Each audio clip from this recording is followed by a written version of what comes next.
عليكم ورحمة الله تعالى وبركاته أعزائي. في هذا الفيديو غنحاول نقدم واحد الدرس ديال مادة التربية الموسيقية. غنحاول نهضر عليه على أساسيات الموسيقى، يعني لي باز دو سولفيج. يعني قبل ما نهضر على لي باز دو سولفيج باش ندخلوا في الشق النظري، غنحاول ندير كتقديم عام مدخل إلى عالم الموسيقى. غنحاول نهضر فيه على تعريف ديال الموسيقى، يعني الاعمال الموسيقيه وبعض المدونات الموسيقيه. شنو هي المدونات الموسيقيه؟ يعني هذا الفيديو هذا غيكون فيه شويه ديال العربيه ومع اللغه الفرنسيه. يعني انا حيت خديت شويه في الموسيقى باللغه الفرنسيه، وغنحاول انه ندير الترجمه باللغه العربيه لهذا الشيء. اولا كبدايه يعني غنبداو بالتعريف ديال الموسيقى. يعني غنديروا التعريف ديالو، ما هي الموسيقى كتعريف اولي. ما هي الموسيقى؟ يعني في جميع هذا الشيء اللي قرينا والبحوث اللي قلبت فيها يعني على الموسيقى، كنلقاو ان الموسيقى هي فن ترتيب الاصوات بطريقه تعجب الاذن. يعني اي حاجه مزيانه، اي حاجه كتعطي صوت، راه في الاصل راه صوت. الموسيقى راه صوت، ولكن كتعطي واحد الهارموني للاذن. يعني الاستقبال ديال الاذن كيرتاح لها. هذا هي اي صوت يعني كيرتاح لها الاذن راه تعتبر موسيقى. يعني ورد في كتب الكثير من الباحثين الموسيقيين، بعضهم من عرفها كغذاء للروح. يعني هذه الموسيقى راه غذاء الروح. كيفاش غذاء الروح؟ انها يعني كتقيس الوجدان ديال الانسان. فاش كيسمع ليها الانسان كيرتاح وكيلقى واحد الطمأنينة في ذاك اش تيسمع. يعني بزاف ديال الناس، يعني كل الباحثين وكيفاش داروا التعريف ديال الموسيقى.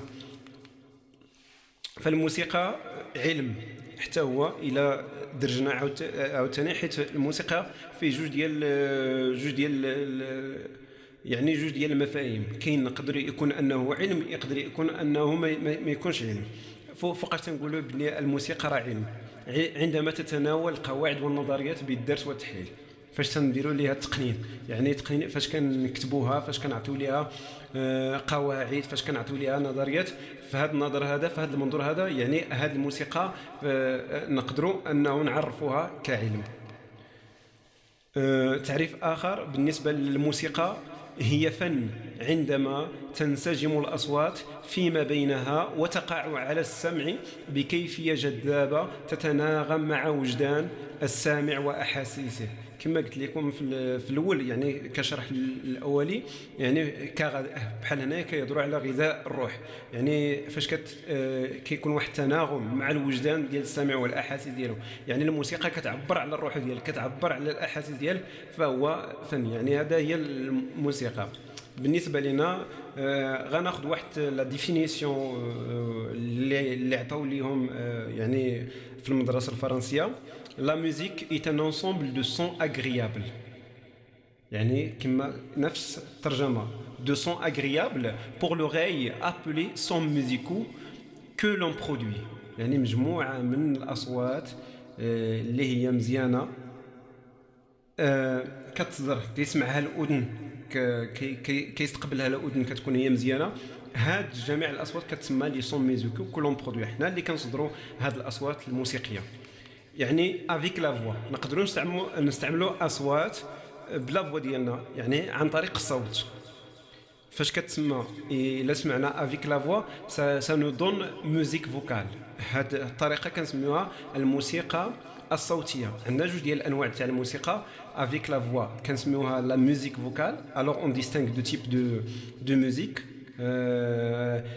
La musique que l'on produit avec la voix s'appelle musique vocale, et une autre musique qu'on produit avec un instrument, c'est-à-dire on utilise des instruments. هنا كنستعملوا الآلة الموسيقية، كنستعملوا جميع واحد الآلة موسيقية. في هذا المفهوم كتسمى la musique instrumentale. Comme on peut écrire et lire le texte d'une conversation, on peut écrire et lire celui des phrases musicales au moyen d'un ensemble de signes et selon les règles dites de l'art musical. يعني كيفاش يعني كيف ما حنايا قادرين انه نقراو ونكتبوا واحد المحادثه يعني ونصدروا، يعني حتى حنا ممكن انه نقراو لي فراز جمل موسيقيه. ولكن هذه الجمل الموسيقيه شنو هي الجمل الموسيقيه؟ هي كتسمى لي سيني اي لي ريغل ديت دو لار ميوزيكال، يعني عند القواعد الموسيقيه لي سيني دو لا ميوزيك كتسمى لي باز. هنايا فاش كنهضروا على لي باز دو سولفيج، كنهضروا على لو سولفيج. الو غنمروا الان بعض الاعمال الموسيقيه اللي تداروا. من بين الاعمال الموسيقيه انا غنحاولوا نديروا تعريف ديال الاعمال الموسيقيه. شنو هي بعدا هي الاعمال الموسيقيه؟ الاعمال الموسيقيه عباره عن ابداعات الملحنين او المؤلفين الموسيقيين، سوسون دي كومبوزيتور. هذوك الناس اللي تيكتبوا لو ريتم وتكتبوا الالحان وتكتبوا هذيك هي الابداعات، هذيك هي الاعمال الموسيقيه. وتتكون من فكره واحده او عده افكار. يعني واحد الفنان او ملحن او كومبوزيتور تكون عنده واحد ليدي، فكره كينطلق من ربما كياخذها من لو فيكو ديالو فاش عاش، ولا كياخذها من الطبيعه، ولا كياخذ من الاحاسيس ديالو. كتكون عنده واحد الفكره، من بعد هذه الفكره كيبلورها بطريقة متناسقة تجمع بين سحر الألحان وجمالها وعذوبة الإيقاع، وتحاول أنه يدير لنا واحد الانسجام في هذه الأفكار ديالو. من بين هذه الأعمال الموسيقية نذكر غنشوفوا الفصول الأربعة لأنطونيو فيفالدي. فاش كنهضروا على أنطونيو فيفالدي، هذا ملحن وعازف كمان إيطالي. راه هاد السيد هذا قام بكتابه حوالي 400 كونسيرتو لي كونسير فاش كونسير دو لا ميوزيك. يعني راه هو حاول كتب تقريبا 400 ديال الكونسيرتو بالعربيه، ربما غتلقاو كونشيرتو كتكتب كونشيرتو. هو واحد الكاهن ديال سميتو، ولكن مع ذلك مبدع في الاعمال ديالو وعطى بزاف. وباش مشهور بالفصول الاربعه. بالنسبه يعني الابداع الثاني ربما غنشوفوا لا نوفيام سيمفوني. لا نوفيام سيمفوني ديال بيتهوفن، السيمفونيه التاسعه لبيتهوفن. لويج فان بيتهوفن، شكون اللي ما كيعرفش بيتهوفن؟ يعني راه كلنا حنايا قرينا بيتهوفن. بالنسبه لبيتهوفن سي لودفيغ فان بيتهوفن. هذا بالنسبه لنا سيتان الماني، بيانيست الماني. هو كاين في الحقبه ديال الرومانتيزم. يعني ان شاء الله في الدرس غيجي واحد الدرس ان شاء الله غنحاول نهضر على تاريخ الفن، يعني كتسمى ليستوار دي زيدي اي دو لار، او بيان ليستوار دي زيدي اي دي زار. يعني تاريخ الافكار او تاريخ الافكار والفن.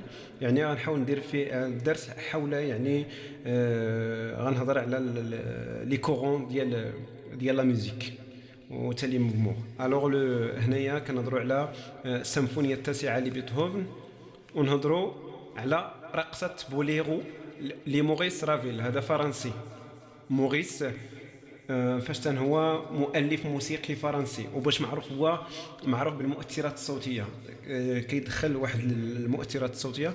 ربما غيكون كما قلت لكم راه ان شاء الله غنحاول ندير واحد يعني بحال بريومبول، واحد تقديم شامل لهاد الثقافه ديال الموسيقى. باش معروف هو معروف ببوليرو، فوالا رقصه لا دونس دو بوليرو لي بور ديال دو موريس رافيل.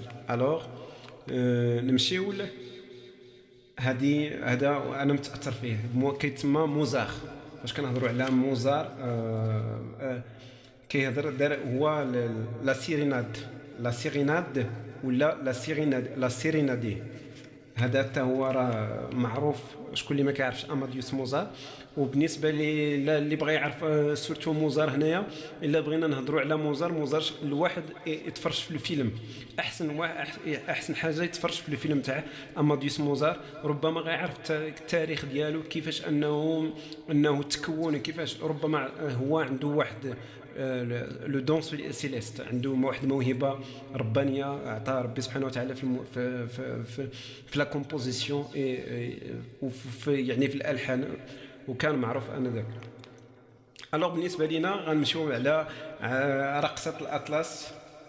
غنهضروا شويه على رقصه الاطلس المغربي ديالنا. يعني السي عبد القادر الراشدي يعني راه ملحن معروف. رقصه الاطلس موسيقى معروفه وكلشي حتى الفرنسيين كيعرفوها. وفي البدايات ديال الموسيقى تتكون بحال انترو. يعني اي واحد كيبغي يبدا الموسيقى غالبا تيديروا هاد رقصه الاطلس كتكون بحال انترو.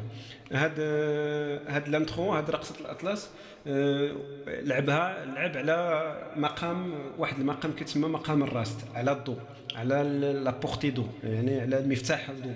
المقام اللي استعمل لوكتاف الى اوتيليزي داك من مي نصف بيمول، دومي بيمول وسي دومي بيمول. هو علاش خدم باش يعني الناس اللي ان شاء الله راه غيجيو الدروس التطبيقيه ان شاء الله نحاولوا كيفاش انه نديشيفريو هاد لابورتي وكيفاش نقراو المفتاح وكيفاش نقراو لي نوت.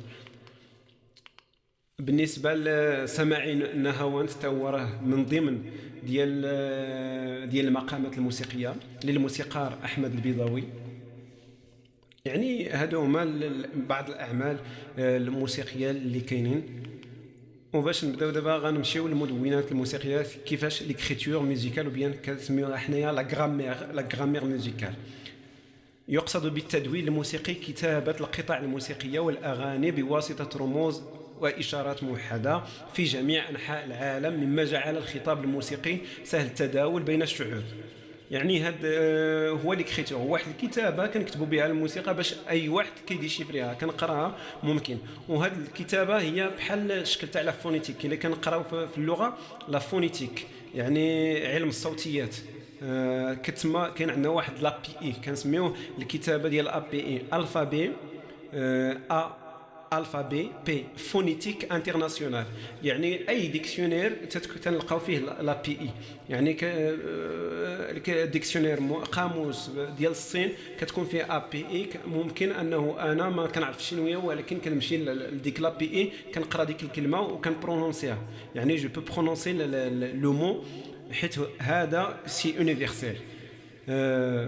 يعني كما قلنا يقصد بالتدوين الموسيقي كتابة القطع الموسيقية والأغاني بواسطة رموز وإشارات موحدة. لي نوت غنحاولوا نهضروا على هذا الشيء إن شاء الله في الدروس الجاية. في جميع أنحاء العالم، مما جعل الخطاب الموسيقي سهل التداول بين الشعوب. وكل الباحثين يعني كل جل الباحثين الموسيقيين تجمعوا على عالمية الموسيقى باش تكون انه يونيفرسيل. يعني باش الناس اي واحد كنعطي ليه الكتابه الموسيقيه سواء في لا فرنسا ولا شي حاجه الى قارئ الموسيقى راه يقدر يلعب على اي اغنيه ولا على اي قطعه موسيقيه. بالنسبه للتدوين الموسيقي راه لعب دور كبير في الحفاظ على الاعمال الموسيقيه من يعني قبل ما تضيعش. يعني بزاف ديال الاعمال ضاعت زمان. علاش؟ لانه ما كانش الدراسه، ما كانش الناس كيقراو الموسيقى وما كانش تيكتبوها. يعني وتم تحريف مجموعه الكلمات ديال يعني النغم او المغربي او المغاربي فاش كنهضروا عليه. راه شحال من اغنيه مشات وتحرفت. علاش؟ لانه ما كانش الكتابه انذاك وتحريفها مثل ما وقع لمجموعه من الاعمال المغاربيه وخاصه الموسيقى المغربيه والامازيغيه. يعني فاش كنهضروا على الموسيقى المغربيه راه الموسيقى المغربيه فاش كنهضروا على المغرب يعني ثقافه. عندنا بزاف ديال الثقافه تبارك الله. عندنا الموسيقى الحسانيه، الموسيقى السوسيه، الموسيقى الريفيه، الموسيقى الامازيغيه. يعني الامازيغيه راه الامازيغيه كتشمل جميع اللهجات، كتشمل الاطلس، الريف، سوس الى غير ذلك. نذكر الموسيقى الاندلسيه اللي هي مشات بزاف. كاين الموسيقى الغرناطيه خلاص هذيك راه كاينه الى حد الانفاس. وموسيقى امازيغ الاطلس والموسيقى السوسيه والحسانيه وغيرها. حيث هذه الاعمال ضاع الكثير منها وطالها التحريف وذلك راجع الى الروايه الشفويه دون اعتماد التدوين الموسيقي. يعني كما تنشوفوا يعني راه كما تنهضروا على لو باتريمون ايماتيريال. يعني فاش كنهضروا على التراث اللامادي بحال الشكل ديال احدوس، كنهضروا على داك الاهازيج وداكشي اللي كيغنيو. الا ما كتكتبش راه غيضيع دو توت فاصون غيضيع. حيت الناس القدام ما كيكتبوش داكشي بحال التاريخ. حيت هذا بالنسبه لينا راه سي اون هيستوار. Alors, je vais un peu traduire qu'est-ce que nous avons dit. Alors, les règles de l'art musical. L'ensemble de ces règles fait l'objet de différentes théories de musique dont il est indispensable de connaître l'essentiel pour chanter. يعني شنو خصنا نعرفوا هاد لي ريغل يعني هما اللي كيمكنونا باش نغنيو مزيان ولا نعزفوا مزيان. Donc il est indispensable de connaître l'essentiel pour chanter ou jouer avec un instrument convenablement la moindre partition. كنهضروا على لي بارتيسيون في الدرس السابق ان شاء الله القادم ان شاء الله راه غنحاول نعطيكم لا بارتيسيون ديال لا ميوزيك. بالنسبه لنا كيفاش كنستعملوا لي نوت لي سيلونس لي كلي لي زالتيراسيون. هذوما اللي خصنا نعرفوهم في الموسيقى. يعني كبدايه اي واحد كيتعلم لي باز الاساسيات خص يعرف لي نوت يعرف لي سيلونس لي كلي وعرف لي زالتيراسيون لي زوكتاف. من بعد ابري غيجي هادشي ان شاء الله. تيقولوا لا تيوري ميوزيكال اي لا غرامير دو لا ميوزيك. فاش كنهضروا على النظريه ديال الموسيقى بحال تنقراو لا غرامير بحال النحو. الا كنقراو راه النحو في اللغه. هذه هي لا تيوري ميوزيكال. Les principaux signes utilisés alors pour écrire la musique sont la note, on va utiliser les notes, les silences, les clés et les altérations. La musique permet d'exprimer les sentiments les plus divers sous une forme compréhensible, entrepillée malgré la diversité des langues. يعني كما كانت الاختلاف ديال اللغه وكانت الاختلاف ديال الثقافات ولكن الموسيقى كتجمع الناس لانها راه علاش لان لا ميوزيك راه سي يونيفرسيل. فاش كنقولوا يونيفرسيل عندها كتابه موحده الادواق واخا مختلفه كتسمع اي موسيقى كنتقبلوها كيف ما كانت. يعني بالنسبه لنا غني واحد لا سيتاسيون غنختم بها هاد الدرس هذا يعني الدرس الاول. لا ميوزيك اي لو لونغاج يونيفرسيل دو ليسبري. يعني كسيتاسيون يعني راه هي اللغه العالميه للروح. الوغ بالنسبه لمحاور الدرس القادم ان شاء الله غنحاول نهضر على الصوت البشري وعلى الآلات الموسيقيه. Et merci de votre attention.